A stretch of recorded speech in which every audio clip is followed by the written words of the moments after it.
Stellar Blade is just too sexy. It's harmful to women. It's disgusting. Gooner's gone wild with mods that leave nothing to the imagination. Nothing. Oh, no? Stellar Blade originally released in April 2024, a full year ago, and journalists were melting down over excellent advancements in jiggle physics technology. Truly revolutionary technology. My favorite article to come from that meltdown was, "It's literally killing women." Really? I didn't realize Stellar Blade was Ted Bundy. Goodness gracious! And a full year on with a PC release, we are yet again seeing journalists having meltdowns. Who could have predicted these improbable events? Let's talk about it. Stellar Blade releases to 1 million players in 3 days on PC. It's also the highest selling PlayStation exclusive to come to PC. Round of applause for Shift Up because that's 3 million copies altogether, which is 200,999,999 more sales than Concord. It's also well received by critics as a whole. Do we care? Should I stop mentioning critic scores? Do we count them as actual opinions? But the important score is the user score. Very well received by players. I wonder why, Glasses.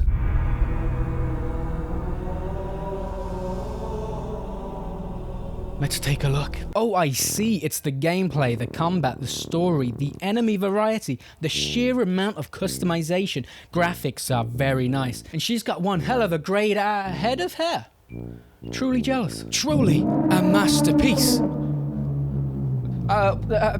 And along come journalists to correct your opinion. You're liking this too much. This game isn't that good. This game is for gooners. The only reason people like this game so much is because her ass jiggles and her boobs bounce. Obviously. Gooner Game of the Year Stellar Blade's mods are 41% smut. Really? Only 41%? Ensuring gamers will never see the light of heaven. Bro. This is gamer heaven. And if you think this is Gooner Game of the Year, then you can't call yourself a PC gamer, because compared to what you see on Steam every day on the top sellers, by the way, this is nothing. Let's just say there's a reason you can hide your Steam library. I see you. According to Holier Than Thou Joshua Wallens here, no one knows what they're supposed to be doing in this game because everyone is just too focused on the main character's ass. He is right though, this whole time I thought Stellar Blade was a top-down strategy game. True story. But he is actually right though, because the PC Gamer review for this game called this game a Souls-like. Sure, it's on their Steam page as a category, but the only thing Souls-like about this game are the fact that it's third person and you have swords. It doesn't feel like a Souls-like at all. Maybe you should tell your colleague to stop staring at the cheeks. Maybe she would know what game it is then. 96 of 234 mods are marked as adult. That's 41%. Unbelievable, boys. I need those numbers up. I expect those numbers to be doubled by tomorrow.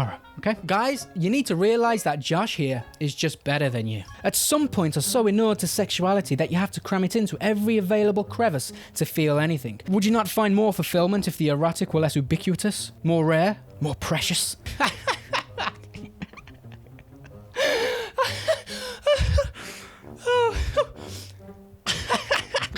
Ain't no way, bro. There ain't no way. All hail Joshua, the hero we needed to lead us from this path of goonery. Surely with this level of pretension, with lecturing those with inferior minds of looking at the butt, surely he has a clean PC, right? Oh, God. Ooh. Okay. This was just an article that showed how excited Larian was about the scene. He ends this article with the same energy, right? All the people that enjoyed this scene are going straight to hell. What the developer was doing was making one of Baldur's Gate 3's most iconic scenes. The rest is history. No. This couldn't be Joshua. Not the Joshua I know. Not the Joshua judging 250,000 people for downloading an adults-only mod for Stellar Blade, right? I am so disappointed. I can't believe Joshua's a hypocrite. And a furry. But it's okay, right? It's okay for him to like degenerate sex scenes, but not safe for work mod? How could you? That is peak degeneracy. Just another example of game journalists proving, well, that not even they read their own articles. It's strange to me that this is the game that gets them upset about modding. People have been modding the Resident Evil games for years. There's this mod in Resident Evil 8 where Lady Dimitrescu is chasing you in a lingerie and you've got a fly swatter. What? No, that was done for research purpose. No.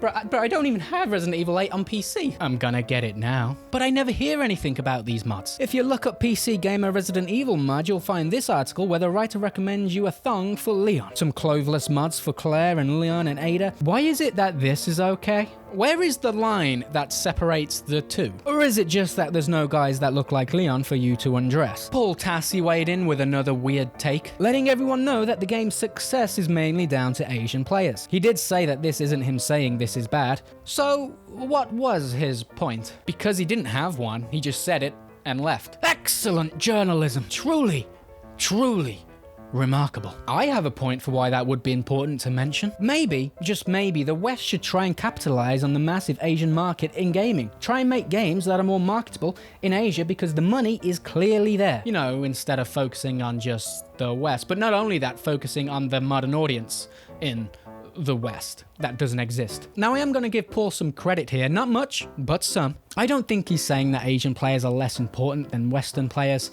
but I do think he needs to learn how to be a better journalist. You see, they did the same thing with Black Myth Wukong. Most players for those games come from Asia. It's not just this guy that's saying this. What they're trying to do is spin the story. See, it's not the West that likes these games. It's not as popular over here, and we matter more. These games do not push any diversity, any inclusion, or any woke ideology whatsoever, and it drives them mad. Because when games like this do well, it makes them look stupid. The games are still incredibly popular in the West, not that it matters. If you're Sony and your games are selling more in the East than they are in the West, resulting in more copies sold overall, are you gonna care? Are you going to change strategies? Oh no!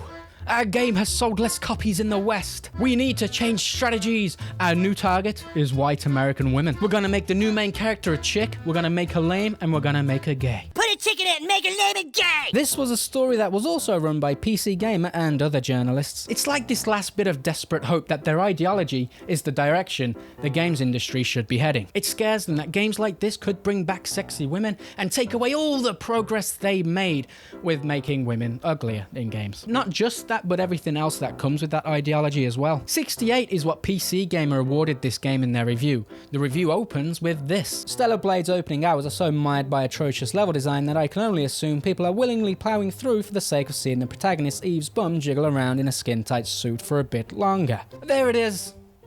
There is the oh-so-subtle attack on gamers that enjoy this game. For someone who says they are not new to the developer's goonery games, her words, not mine, she sure likes to bring it up a lot. Lots of mention of jiggle physics, Eve's great assets, and here it is, heavily sexualized. Maybe they have a problem if that's all they're noticing about the game. The reviewer mentions level design as its biggest flaw alongside story, citing that the yellow paint was a bit much, abhorrent even. It in fact bothered them. It also highlights how poor the level design is because they found themselves getting lost and confused regularly. Oh my god, bro. They don't know.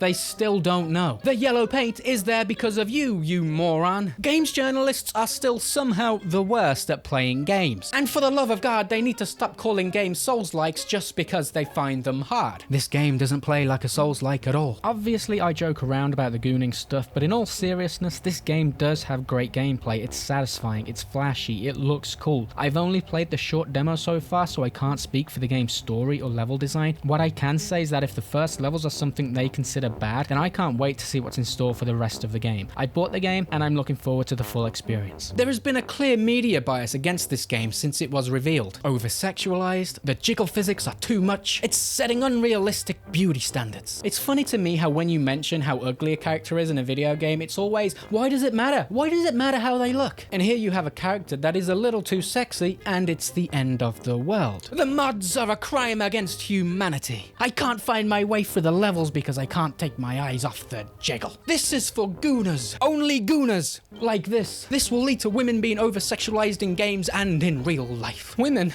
are literally dying from unrealistic beauty standards like this. Sure seems like it matters how a character looks when it's something they don't like. Rules for thee, but not for me. Since journalists are so upset by the mods for these games, that must mean that the game director himself must also be upset, right? No. In fact, he said once the game is purchased, it belongs to the user. Okay, so the game director doesn't care that his game is being modded. Actually, he's challenging modders to make better mods. which is pretty cool. Okay, but surely the model has to be upset that her body's being over-sexualized, right? No, actually. She is very happy showing off the new outfits for the game and reminding people that the body in the game is hers. Well, she is a model, and her body is how she makes her living. If you have a problem with what she does with her body, maybe you should go and tell her. Her body, her choice, right? Isn't that the thing they like to shout all the time? Okay, but what about impossible beauty standards, right? Even though she is based on a real person's body, it's unrealistic for men to think that all women should look like that, right? Well, this might come as a bit of a shock, but men don't expect women to look like that. I didn't even think she was real. Men's standards aren't that high, especially compared to women's. Women want the high-paying job, the abs, gotta be over 6 foot, can't display the over 200 things that put women off. For men, it goes something like this. She put a smiley face on my coffee. She wants me. She did the same thing on mine too. She did what? I'm distraught. I planned our life together. 3 kids. 2 dogs. I even had a savings account set up for the kids. Not a true story. It's as easy as that for guys, but those are the guys they're not interested in, right? I don't date. Never been on a date, and I don't want to. Mainly because I'm a germaphobe and I'd rather spend my time playing games after work than scrolling on dating apps. Or waste money on someone. That's money I could have spent on literally anything else. Like this bad boy. 12 inches of perfection.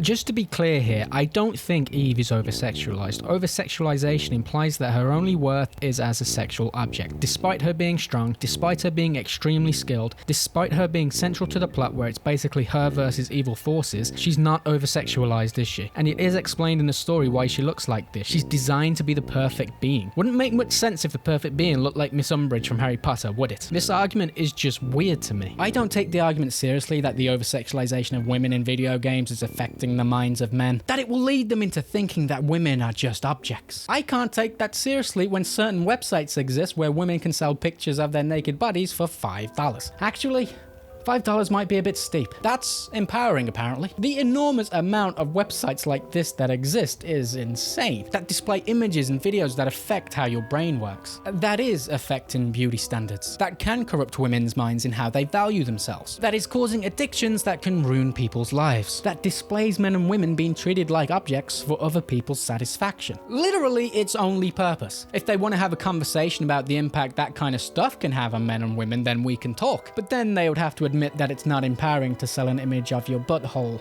for $5. No, instead, this fictional character with her unrealistic body and a jiggle physics, that's the real problem in our society. It's corrupting the minds of men and women. This fictional character is a victim. Those pixels are harmful. That's why I find it all ridiculous. Video games shouldn't even be close to consideration for social issues like this. Like ripping demons apart in Doom means you want to rip apart people in real life. It doesn't make any sense. Games journalists can cry more when the sequel comes out. So that's me. Obviously you might disagree with me, especially on that last bit, but that's fine. We agree and disagree on things. That's okay. Would be boring if we agreed all on the same things, don't you think? Just wanted to say thank you because while YouTube seems to be killing my videos almost instantly, weirdly sometimes, there is always roughly 100 people that keep coming back to watch these videos, which does mean more to me than a random video getting 4,000 views. Though it looks better, it doesn't mean as much, so thank you. I'll see you in the next one, boys.